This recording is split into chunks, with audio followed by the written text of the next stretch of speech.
Bonjour, je suis Jacques N, chargé de mission filière hydrogène au pôle véhicules du futur et je suis l'animateur du projet Dynamise qui est financé par la région et l'État pour développer la filière. Alors aujourd'hui, on ne va pas présenter la stratégie de la région comme on l'a fait l'année dernière, mais on va laisser la parole aux acteurs de la région. Donc nous sommes sur le stand F01, nous avons 80 membres au club aujourd'hui sur la filière. Et vous avez les logos ici présents de personnes qui vont faire un pitch marathon. Et après, vous aurez la possibilité de poser des questions. En premier.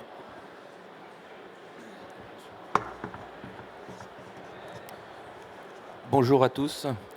Donc Christophe Languenoux, responsable commercial région pour le AKG. Donc ici, je représente AKG France, filiale du groupe AKG, groupe allemand qui veut dire Société de radiateurs automobiles. Donc nous sommes spécialistes du refroidissement et présents dans le monde depuis maintenant une centaine d'années. Le groupe a 100 ans. Donc on a une douzaine d'usines de production dans le monde. Et on se positionne comme expert en termes de refroidissement, échangeur thermique sur des applications sur mesure. Donc nos activités aujourd'hui sont relativement variées. On travaille pour le secteur off-road, on travaille pour le secteur de la défense, véhicules militaires, donc pour tout ce qui est système de refroidissement. On est présent aussi dans le monde de l'éolien. Donc aujourd'hui, on refroidit des convertisseurs d'énergie. On est présent également dans le domaine de l'électronique, notamment pour l'immobilité avec tout ce qui est système de plaques froides. Donc voilà, une activité diverse et variée qui à la base était automobile. Le groupe a voulu se diversifier, ce qui n'est pas plus mal aujourd'hui dans le contexte actuel. Et notre présence ici, elle a démarré l'année dernière. Pourquoi ? Parce qu'on se positionne sur tous les projets et démonstrateurs relatifs à la mobilité autour de la pile à combustible, principalement donc pour la mobilité, également les applications stationnaires, donc des groupes électrogènes que vous pouvez voir là à l'entrée du salon. Donc pour nous, c'est une anticipation du marché. Il faut qu'on soit prêt quand il y aura vraiment de la production série en 2025, j'espère à court terme. Donc voilà, c'est une manière de se positionner parce que notre métier principal, c'est le refroidissement du moteur thermique diesel et une baisse d'activité dans les prochaines années. Donc voilà, c'est un nouveau positionnement aujourd'hui. Merci, je passe la parole. Merci beaucoup. Merci. Bonjour à toutes et à tous. Benoît Confé, BCO Conseil. Cabinet de conseil en stratégie industrielle, stratégie ENR, qui est dédié au territoire et dédié aux industriels. Nous sommes implantés dans le nord de la Haute-Marne, à Saint-Dizier, et nous rayonnons sur l'ensemble du territoire, mais également au-delà des frontières nationales, sur le continent européen. Alors, BCO Conseil, c'est aujourd'hui 4 ans d'existence, 3 collaborateurs, 3 grandes compétences couvertes, la stratégie d'un côté, le marketing de cette stratégie pour pouvoir attaquer des marchés avec les bons moyens et la bonne coordination des moyens. Et également un juriste spécialisé droit de l'énergie, droit de l'environnement, qui apporte une composante réglementaire. Aujourd'hui, nous avons une fierté majeure, 100% de nos clients, depuis la création de BCO Conseil, nous ont renouvelé leur confiance au travers d'une nouvelle commande. Et ce n'est pas faute de ne pas les avoir ménagés. Parce qu'un conseil de stratégie se doit d'être un conseil de vérité. Alors non, l'hydrogène n'est pas la solution, c'est une solution dans un mix énergétique. Non, vous n'aurez pas votre hydrogène demain. Il va falloir avoir une vision à moyen, à long terme. Non, la méthode que vous avez imaginée n'est pas nécessairement celle qui sera la mieux adaptée à l'écosystème dans lequel vous allez être. Alors, pour répondre à tout ça, oui, on ne fait pas que délivrer des études. Oui, on dresse un état des lieux holistique, global. On retravaille l'ensemble des constats et des études qui ont pu être faits, depuis le technique jusqu'au financier, en passant par le réglementaire.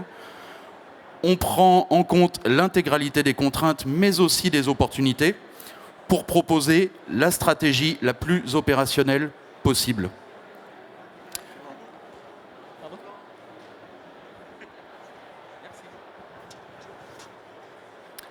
Bonjour à tous, David Ferbeuf, directeur de la région Grand Est pour le groupe Ekiom. Donc, le groupe Ekiom est un groupe de 1400 personnes dont le siège est basé à Lyon. On a une trentaine d'implantations en France, qui est un groupe franco-français. Et donc, nous sommes une société spécialisée en ingénierie de process. Donc, on intervient principalement dans les secteurs de la chimie, pétrochimie, pharma, énergie, environnement. Et notre positionnement est aujourd'hui dans les études. En tout cas, on imagine et on conçoit et on fait réaliser les futures unités industrielles de nos clients, notamment dans la partie process. Alors bien sûr, la partie hydrogène, c'est quelque chose sur lequel on intervient depuis quelques années. Notamment, on participe à plusieurs projets aujourd'hui, notamment avec GRT Gaz pour la réinjection de l'hydrogène dans les réseaux gaziers. On intervient aussi avec H2V sur les projets de Long Plage ou de Port-Jérôme, et également sur des projets spécifiques plutôt R&D avec Air Liquide.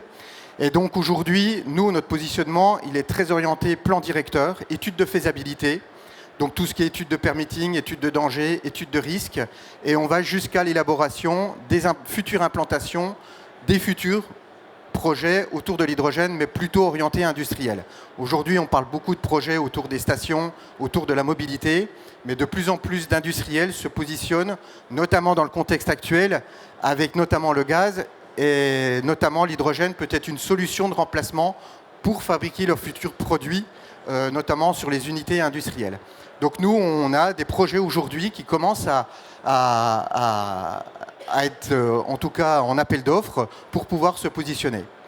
Donc, dans les prochains mois, en tout cas, ou dans les prochaines semaines, on va chercher aussi des partenaires, je passe le message, des partenaires industriels, en bureau d'études, en ingénierie également, des collaborateurs aussi, qui vont pouvoir également nous accompagner, puisque c'est souvent des projets qui sont entre 50 et 200 millions d'euros d'investissement, et sur lesquels on n'aura pas la possibilité de travailler seul. Donc, à votre disposition pour vous retrouver et pour échanger tout à l'heure. Merci beaucoup. Bonjour à tous, Hirte Julien, société FIV Cryo. Alors FIV Cryo qui fait partie du groupe FIV, groupe d'ingénierie français, avec 200 ans d'histoire et un chiffre d'affaires de plus de 1,7 milliard d'euros. Donc FIV Cryo basé dans les Vosges, dans le Grand Est. 40 ans d'histoire à la fourniture d'équipements cryogéniques en lien avec l'hydrogène.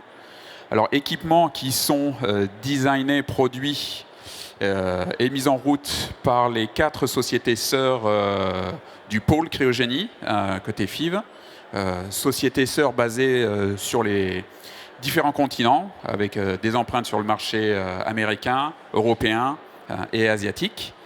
Et équipements clés sur la chaîne de valeur de l'hydrogène liquide, donc hydrogène cryo, à moins de 153 degrés, qui sont échangeurs de chaleur pour la liquéfaction de l'hydrogène et pompes cryogéniques pour l'application un peu plus en aval pour la distribution de l'hydrogène liquide.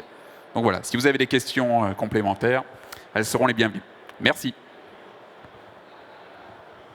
Merci. Bonjour à tous, François Dedieu, chef de projet chez H2V.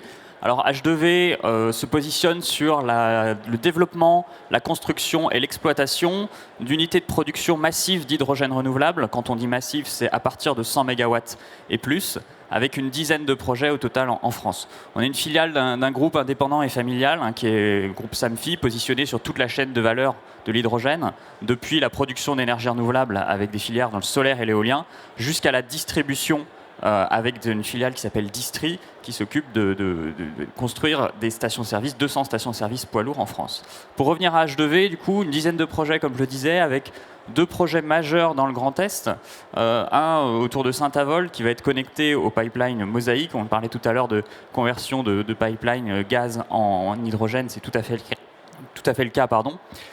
Et un deuxième projet emblématique à Thionville qui est plutôt destiné à la mobilité. C'est vraiment la stratégie H2V, c'est produire massivement pour faire baisser le coût de l'hydrogène renouvelable. On passe bien de l'hydrogène vert produit à partir d'électrolyse de l'eau pour le destiner à 2 usages principaux, la mobilité lourde essentiellement et l'industrie qui a des forts besoins en décarbonation. Donc à disposition pour échanger sur le stand plus en détail si vous le souhaitez. Merci à tous.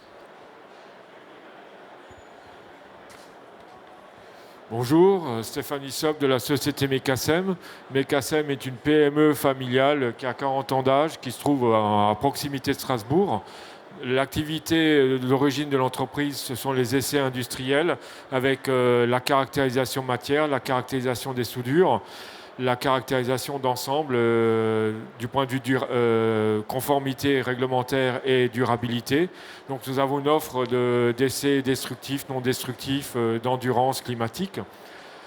Par opportunité, nous nous sommes lancés dans la fabrication d'appareils sous pression. Donc nous vous proposons d'être votre partenaire de fabrication mécanique pour vos installations hydrogène. Et ce que nous faisons, c'est que nous sommes constructeurs d'appareils sous pression selon la directive PE2 2014-68, c'est-à-dire que nous assurons nous constituons le dossier réglementaire et nous effectuons les essais d'étanchéité et de résistance des appareils qui sont livrés éventuellement avec une plaque constructeur, et nous effectuons aussi les éléments mécano-soudés, les tuyauteries qui vont autour, qui pourront constituer un skid. Notre troisième pôle, c'est la métrologie, avec une offre d'étalonnage de capteurs et d'instruments de mesure sur site par nos techniciens nomades ou en laboratoire. Je vous remercie de votre attention.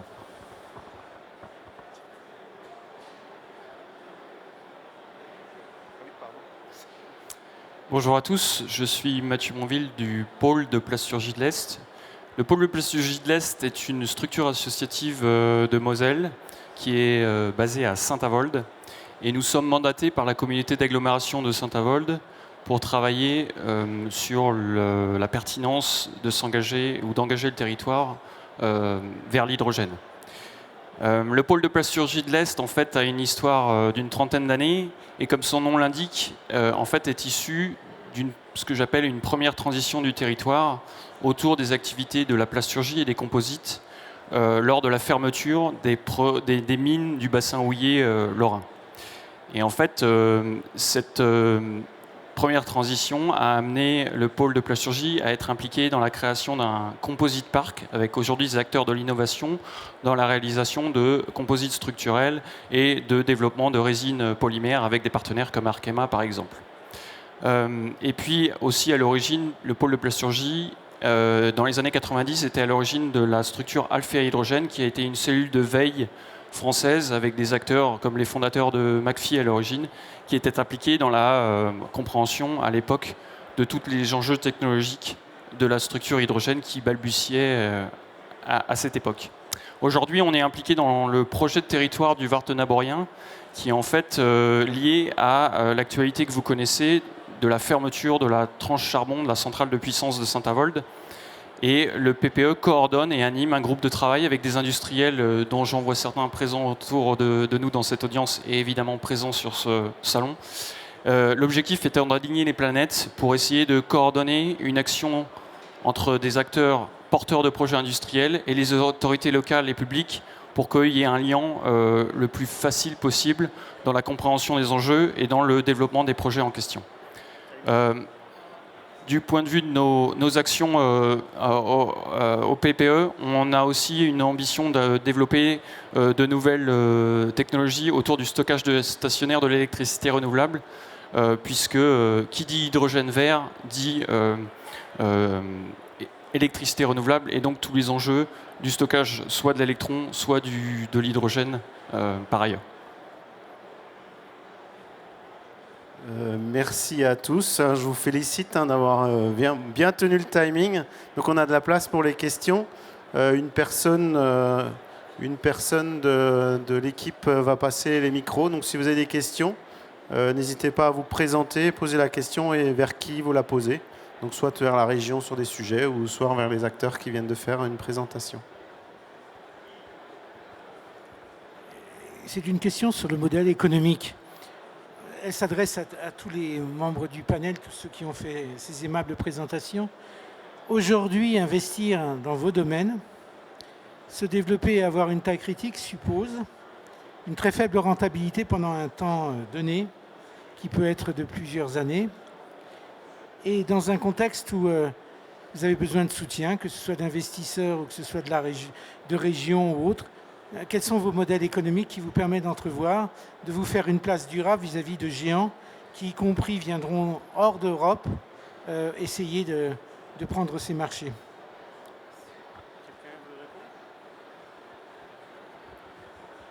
Alors, je vais tenter une réponse, mais sous forme d'un témoignage, puisqu'on est une petite entreprise, mais effectivement qui se frotte aux géants du secteur. Il y a une place pour des entreprises plutôt agiles, plutôt... Alors, innovantes, j'aime pas ce mot, mais je dirais vraiment agile. C'est peut-être ce qui va nous différencier avec des acteurs historiques, cette capacité à aller vite, à prendre des risques mesurés, certes, pour pouvoir développer des projets que certaines entreprises pourraient faire, mais dans une échelle de temps plus longue. Donc, je pense que c'est cette agilité qui nous permettra de nous faire une place, sans forcément sacrifier, comme vous le disiez, des rentabilités à moyen long terme. Donc voilà, clairement l'agilité face à des plus grosses sociétés. Je ne sais pas si mes confrères sur le stand partagent. Il y a aussi une très grande variété de projets. On peut couper, disons, la filière hydrogène en deux segments. Il y a le segment hydrogène matière première, où là on est plutôt sur des grosses installations, sur la sécurisation des approvisionnements. Et vous avez la mobilité et les usages locaux, où là on est sur des petites installations, la brique de 1 mégawatt, avec une production autochtone et locale. Donc il y a de la place pour tout le monde actuellement.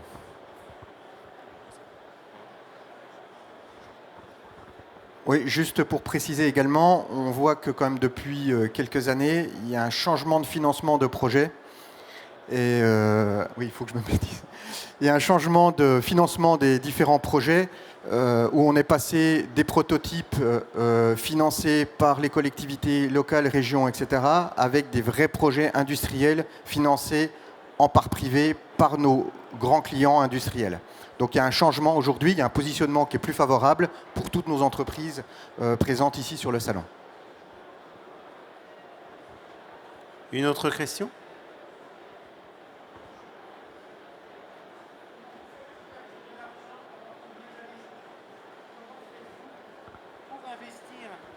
Comment réussissez-vous financièrement à investir le temps de constituer une taille critique ?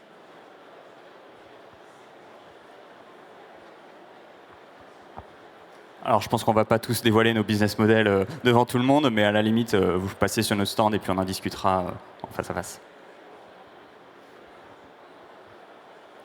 Oui, je vous invite effectivement à venir nous voir sur le stand F01, région Grand Est. C'est visible d'assez loin. Je me permets juste de faire une réflexion. Dans le contexte de Saint-Avold, où on est concerné, l'association PPE et d'autres acteurs ici, il y a un élément qui vient se rajouter, c'est la dimension éminemment transfrontalière du sujet hydrogène. Et je ne vous cache pas que l'effort n'est pas que sur une vision purement économique des choses, mais aussi d'une transition des esprits à un échelon politique.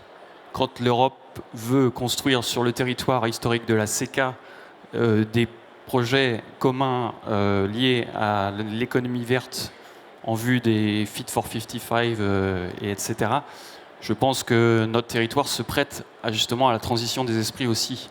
Donc l'enjeu économique, il est certes très présent, mais il doit s'associer avec une transition des esprits pour justement acter et faire venir les financiers dans cet état d'esprit européen, je l'espère.